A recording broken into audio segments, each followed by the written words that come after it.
Welcome my dear students. আজকে যে বিষয়টা নিয়ে তোমাদের পূর্ণাঙ্গ চর্চা করব বা একটা ধারণা দেবো, পারফেক্টনেস নিয়ে আসবো যে বিষয়টা, সেটা হচ্ছে যে ওয়েস্ট বেঙ্গল গভর্নমেন্টের একটা নতুন চাকরির যে খবর তোমরা অলরেডি গেজেট প্রকাশিত হয়েছে, তোমরা জেনে গেছো যে গ্রুপ সি এবং গ্রুপ ডি পোস্টের জন্য এটা একটা প্রত্যাশিতই ছিল। এ নিয়ে আমি আগে একটা ভিডিও তোমাদের করেছি।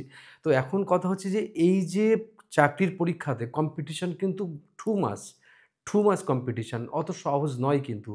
আর তার জন্য একটা কম্পিটিটিভ মাইন্ড তোমাদের তৈরি করতে হবে। এবং শুধু তাই নয়, বিষয়টা আগে জেনে নিই আমরা, তারপরে আমি আরও ডিটেলিং করব।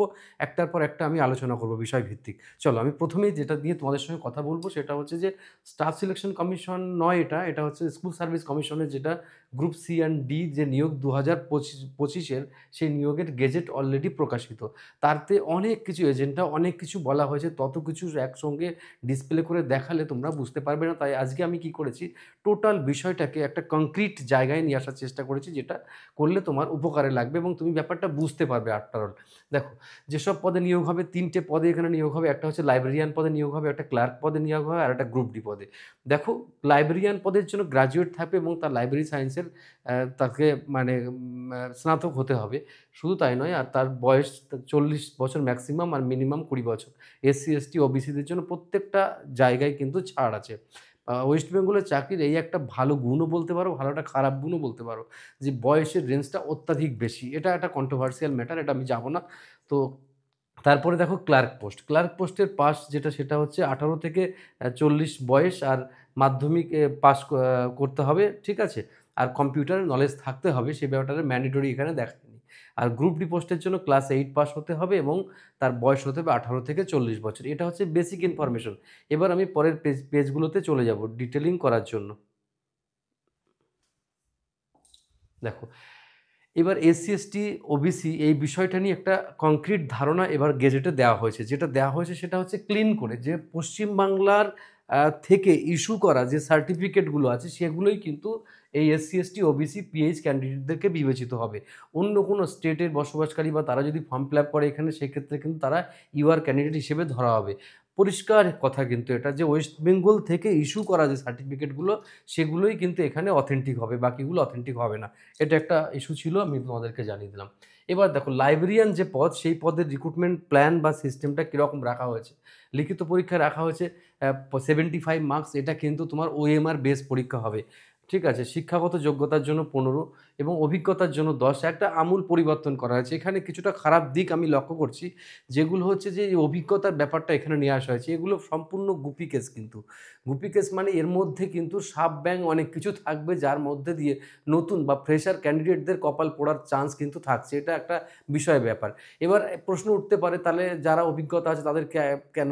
তো মানে রাজ্যে এমনি বেকারত্বের হার যে পরিমাণে বেড়েছে, তারপরে যদি এরকম মানে এমনি তো কোটা ভিত্তিক রয়েছে, তারপরও যদি আবার এক্সপিরিয়েন্সের কোঠা এরকম করে দেয়, তাহলে সেগুলো কিন্তু কিছু পাইয়ে দেওয়ার ব্যাপারটা কাজ করে।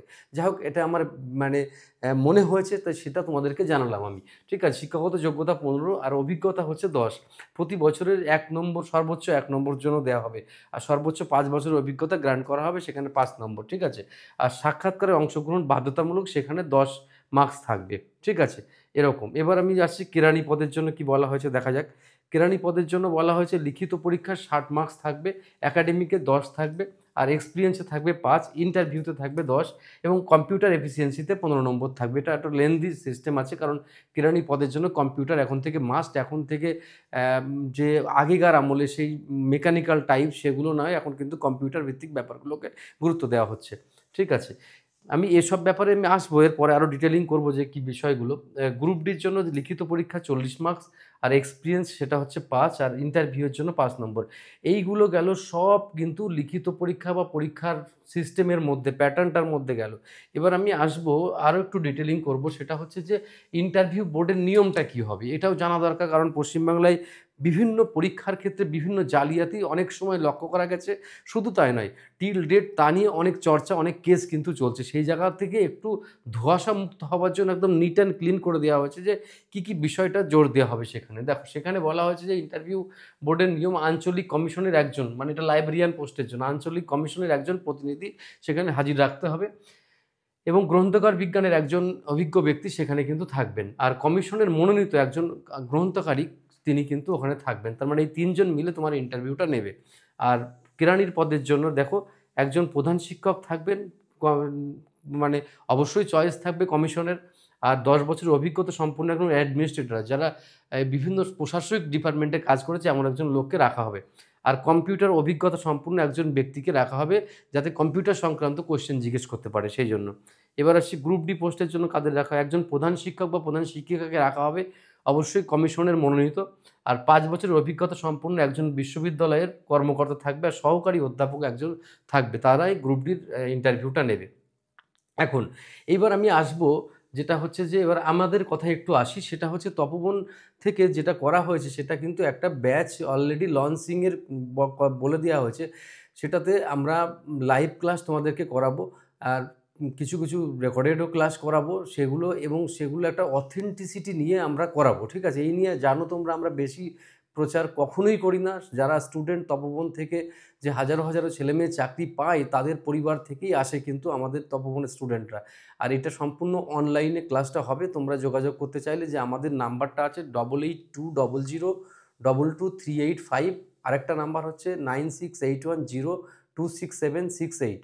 আচ্ছা, আর 8820022385 এই নাম্বারে হোয়াটসঅ্যাপ আছে, তোমরা জানাতে পারবে কোর্স সংক্রান্ত ডিটেলস। দরকার হলে একটা ভিডিও বানিয়ে দিতে বলবো আমাদের কোনো টিচারকে। আচ্ছা, এবার যে কথাটা তোমাদের সঙ্গে শেয়ার করব, এর ড্রব্যাক বা এর কী সিস্টেম, কবে ফর্ম বেরোতে পারে। আসলে এই যে গেজেট বেরোনোর খুব অল্প দিনের মাথায় কিন্তু ফর্ম বেরিয়ে যায়। এটা একটা ঘটনা যেটা হচ্ছে যে স্কুল সার্ভিস কমিশনের যে ব্যাপারটা ফর্ম ফিল আপ চলছিল বা এই সমস্ত ব্যাপারের জন্য এটা কিন্তু আটকে রেখেছিল, মানে অ্যাজ পার সিস্টেম বলছে। এবার ওই সমস্যাটা মিটে গেছে।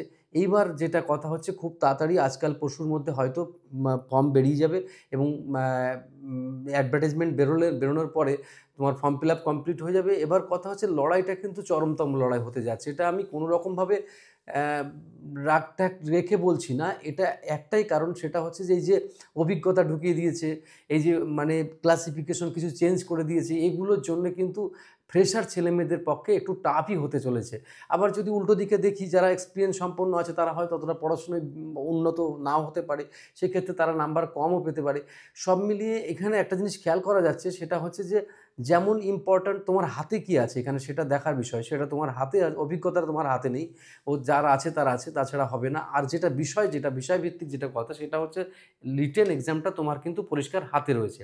এই রিটেন এক্সামে তুমি তোমার ক্যারিশমাটা দেখাতে পারবে, আর সাথে সাথে ইন্টারভিউয়ের টেকনিকগুলো তোমাকে শিখতে হবে, সেগুলোও কিন্তু খুব দরকার। আর এগুলোর জন্য তোমার পার্সোনালিটি গড়ে তুলতে হবে, পার্সোনালিটি ডেভেলপমেন্টটা দরকার। সব মিলিয়ে তুমি অন্য পরীক্ষার সাথে এই পরীক্ষার প্রিপারেশান করতে পারো, কারণ এই পরীক্ষার সাথে যা সিলেবাস নিয়ে যদি তোমাদের ভিডিও দরকার থাকে তো অবশ্যই কমেন্ট করো।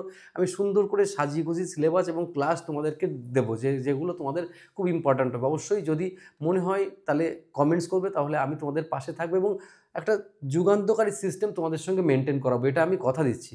কারণ এই চাকরির পরীক্ষার জন্য অনেকে কিন্তু ওয়েট করে বসেছিলে তোমরা। যাই হোক, আমার প্রত্যেকটা স্টুডেন্টকে আমি আবার অনেক অনেক ভালোবাসা এবং ওয়েলকাম জানাচ্ছি। তোমরা এই পরীক্ষার জন্য রেডি হও।